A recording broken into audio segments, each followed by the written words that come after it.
4 Monks ने 2 सप्ताह तक बिना कुछ बोले चुपचाप ध्यान करने का निश्चय किया। उन्होंने अपने इस अभ्यास के प्रतीक के रूप में एक मोमबत्ती जलाई, जो कि उन्हें हर वक्त यह याद दिलाती रहे कि उन्हें बिना कुछ बोले बस ध्यान करना है। इसके बाद उन मॉन्क्स ने ध्यान करना शुरू किया। पहले दिन की रात होते होते मोमबत्तियाँ टिमटिमाई और फिर बुझ गई।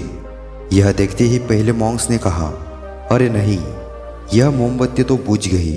दूसरे मॉन्क ने कहा, हमें बात नहीं करनी चाहिए, हमने कुछ भी ना बोलने की कसम खाई थी। तीसरे मॉन्क ने कहा, तुम दोनों को बोलने की क्या जरूरत थी। चौथा मॉन्क हंसा और बोला, मैं अकेला ही हूँ जिसने बात नहीं की।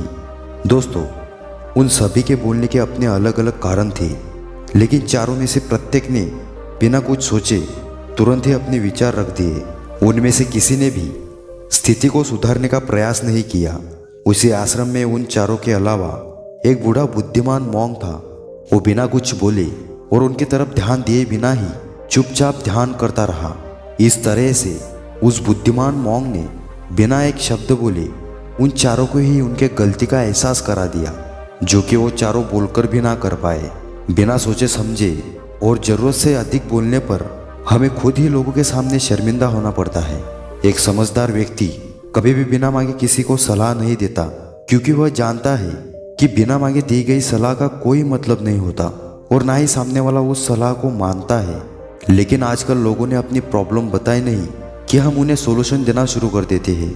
जब लोग हमसे अपनी प्रॉब्लम शेयर कर रहे होते हैं तो वो हमसे कोई सोल्यूशन नहीं सुनना चाहते, बल्कि वो तो सिर्फ यह चाहते हैं कि हम उनकी बातों को ध्यान से सुन लें, और इससे उन्हें कुछ समय के लिए शांति महसूस होती है।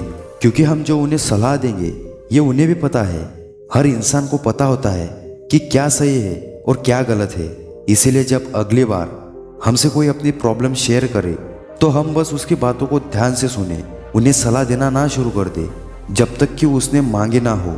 क्योंकि सामने वाला इंसान बस हमसे इतना ही चाहता है कि हम उसकी बातों को ध्यान से सुन ले और समझे। ये बात तो आप लोगों ने भी सुनी होगी, हम जितना कम बोलते हैं उतने ही समझदार होते जाते हैं, और इसका उल्टा भी उतना ही सही है। जो जितना बुद्धिमान होगा वह उतना ही कम बोलेगा।